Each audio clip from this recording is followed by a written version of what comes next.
Hi friends. पिछले कुछ समय से अपने प्रोफेशनल बिजनेस की वजह से मैं आप लोगों के सवालों का जवाब टाइम से नहीं दे पा रहा था।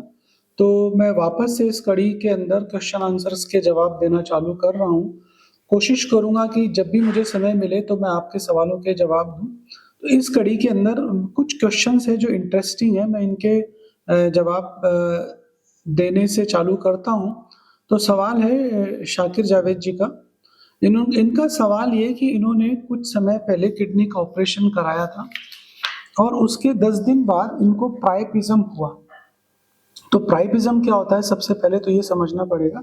प्राइपिज्म के अंदर हमारा जो पेनिस होता है वो इरेक्ट का इरेक्ट ही रहता है और वो उसका इरेक्शन गायब नहीं होता है, वो ढीला नहीं पड़ता है। तो it's a medical emergency basically.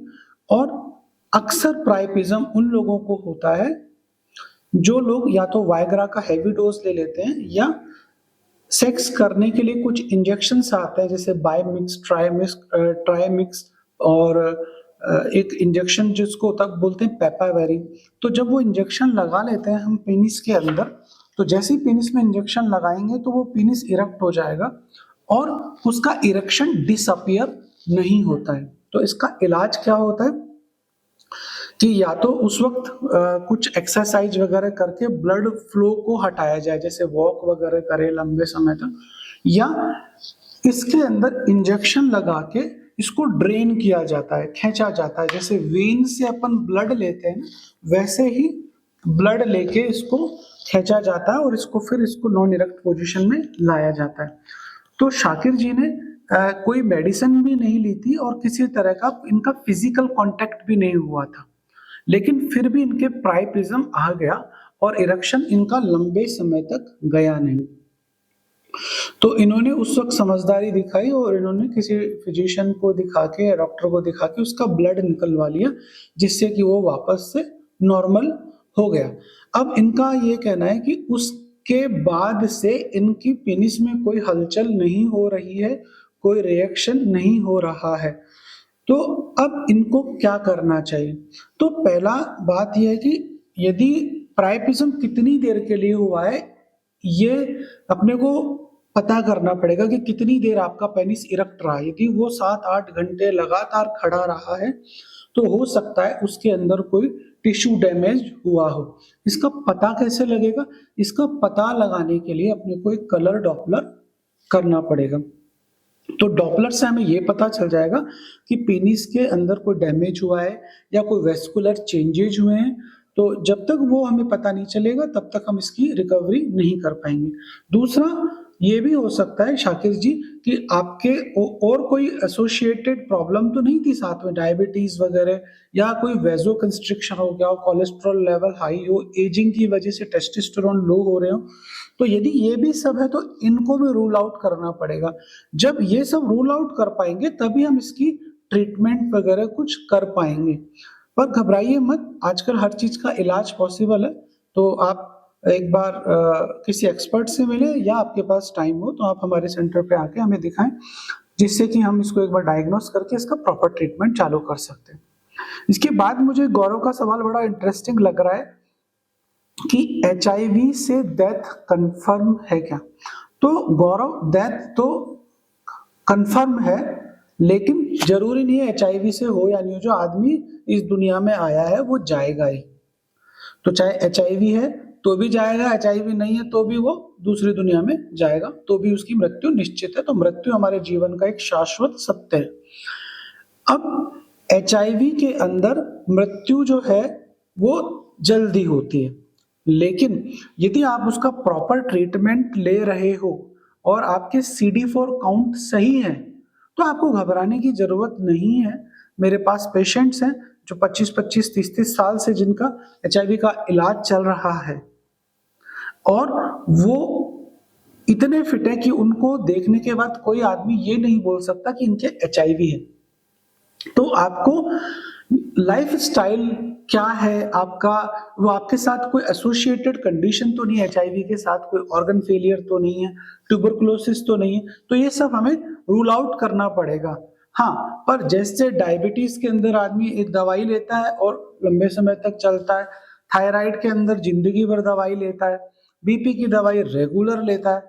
तो ऐसे ही एचआईवी की दवाई आप रेगुलर ले रहे हो, फिटनेस का ध्यान रख रहे हो, हेल्थ और आपकी जो डाइट है उसका ध्यान रख रहे हो, तो आप घबराओ मत। इसका आप लंबे समय तक यदि किसी के एचआईवी है, आप खुद के लिए पूछ रहे हैं, किसी और के लिए पूछ रहे हैं, तो लंबे समय तक आदमी चलता है। एक नॉर्मल आदमी जितनी जिंदगी जीता है, उतनी ही एचआईवी का मरीज जी सकता है, यदि वो प्रॉपर अपने शरीर का ध्यान रख रहा है। कुछ मरीज ऐसे भी हैं जो 4 महीने, 3 महीने, 2 महीने बाद ही सलट लेते हैं। तो ये डिपेंड करता है कि किस स्टेज पे पेशेंट आ रहा है, उसका CD4 काउंट कितना कम हो चुका है। कई मरीज तो आते ही इतने कम CD4 काउंट पे कि उस टाइम पे हम ज्यादा कुछ कर नहीं पाते।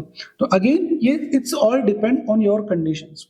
प्रियंका का सवाल इंटरेस्टिंग है। इसमें इन्होंने लिखा है कि मेरे को वजाइना में बहुत पेन रहता है, मैं काफी चेकअप करवा चुकी हूँ, बट अभी तक इसका कोई इलाज नहीं हो पाया है। अब प्रियंका, वजाइना में यदि पेन हो रहा है तो इसके मल्टीपल रीजंस हो सकते हैं। क्या रीजन है? अब यदि आपको ड्यूरिंग पेनिट्रेशन पेन हो रहा है तो वेजिनिस्मस एक डिजीज होता है, वो आपको हो सकता है। तो यदि आपके वेजिनिस्मस है तो आपको किसी अच्छे सेक्सुअल हेल्थ कंसल्टेंट से मिलना चाहिए। वो आपको कुछ एक्सरसाइजेज बताएंगे वेजिनिस्मस की, और उसके बाद 10 से 15 दिन में आपका पेन बंद हो जाएगा यदि वेजिनिस्मस की वजह से। और यदि कोई दूसरे फैक्टर्स हैं तो उसको हमें डायग्नोज करना पड़ेगा, इन्वेस्टिगेट करना पड़ेगा, उसके बाद ही हम इसका इलाज कर पाएंगे। पर ऐसा होता नहीं है कि लंबे समय तक वजाइना में पेन और उसका कोई रीजन नहीं हो। तो मुझे नहीं लगता कि साइकोलॉजिकल रीजन होगा आपका। यदि फिजियोलॉजिकल रीजन है तो you need to go to some sexual health consultant और सम गायनेकोलॉजिस्ट। आप जाएं, उनसे मिलिए, वो आपकी प्रॉब्लम को सॉल्व कर देंगे। यदि आपकी कहीं प्रॉब्लम का सोल्यूशन नहीं हो पा रहा है तो आप हमारे पास भी आ सकते हैं। दोस्तों, यदि आपको ऐसा लगता है कि आपके अंदर कोई सेक्सुअल प्रॉब्लम है और वो आप उसका आंसर चाहते हैं, तो आप हमारे यूट्यूब चैनल पे जाएं, उसको सब्सक्राइब करें और अपना क्वेश्चंस लिखें।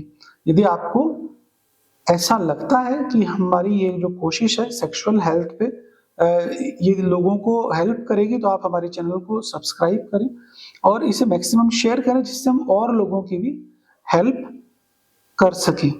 लेकिन दोस्तों, एक सजेशंस है कि मेरे जो सवाल हों वो थोड़े से मतलब इस तरह के हों जो दूसरे लोगों की भी हेल्प कर सके।